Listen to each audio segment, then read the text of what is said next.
अस्सलाम वालेकुम वीवर्स, क्या हाल चाल है आप सबके। अल्लाह ताला आप सबको अपने ज़मान में रखे, आमीन सुम्मा आमीन।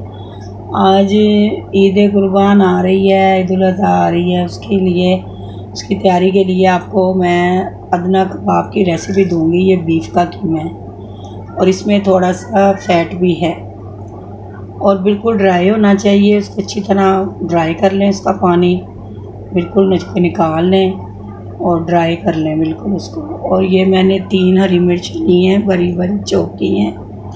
और इसके लिए ये 2 मीडियम मैंने प्याज लिए हैं, ये भी बारीक चॉप की हैं। ये मशीन में से नहीं किए, ये वैसे ही हाथों से किए हैं। इसको लेके इसका पानी निचोड़ के ये देखिए ऐसे ये हमने इसमें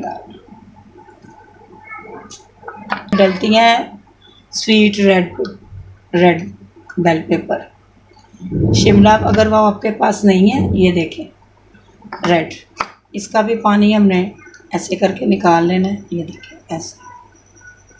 तो अगर आपके पास नहीं है ये, फिर आप ग्रीन शिमला मिर्च डाल लें। ये पेपरिका पाउडर 1 टीस्पून जाएगा और 1 टीस्पून सॉल्ट जाएगा और चिली फ्लेक्स जाएंगे 1 टेबलस्पून तकरीबन। ये वीवर ये 1 टीस्पून अदरक लहसुन पेस्ट भी डलेगी, ठीक है। और उसके बाद ये हमने मेल्ट घी लेना है, आप देसी घी ले सकते हैं और दूसरा जो बनास्पति घी आता है ये भी इसमें जाएगा। अब इसको हम अच्छी तरह मिक्स कर लेंगे। अब इसको मैं ना 1 घंटा मैरिनेट करके ना फ्रिज में रखूँगी, बॉक्स में डाल के कवर करके। उससे ये होगा कि ये थोड़ा सेट हो जाएगा कीमा, फिर इसके कबाब बनेंगे। ये देखें व्यूअर्स, कीमा सेट हो गया, ये देखें। अब मैंने इसको पकड़ना है कबाब को।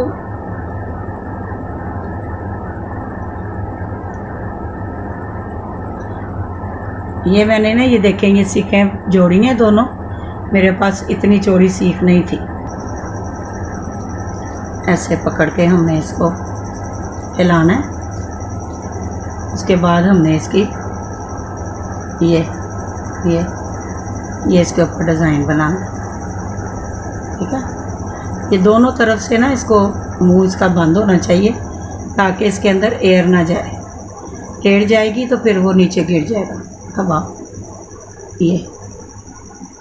ये देखिए,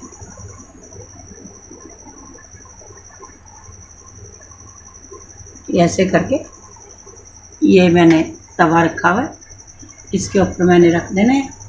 और ये मैंने इसके ऊपर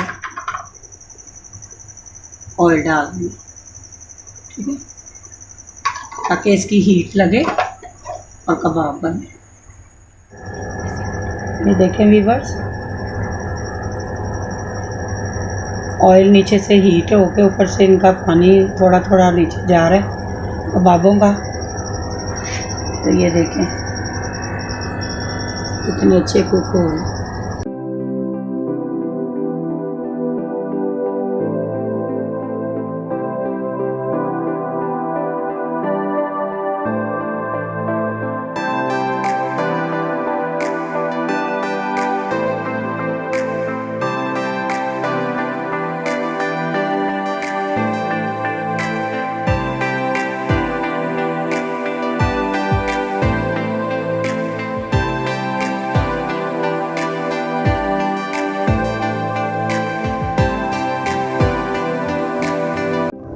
ये देखें वीवर, ये हमारा अदना कबाब तैयार हो गए हैं। ये नान के ऊपर सैलड के साथ स्पेशल ये सर्व होते हैं। और ये बहुत लाइट मसाले से आपके सामने मैंने कितने कम इंग्रेडिएंट में ये बने हैं। और ज़रूर बनाइएगा, ट्राई कीजिएगा बकरा ईद पे। तो अपनी फैमिली के लिए बनाएं, खाएं, मज़े करें, एंजॉय करें और दुआओं में याद रखें। अगर मेरी रेसिपी आपको अच्छी लगती है तो लाइक ज़रूर किया करें। लाइक जब आप करते हैं तो मुझे बहुत हिम्मत मिलती है कि मैं और आपके लिए नई नई रेसिपीज़ लेके आऊँ। अल्लाह हाफिज़।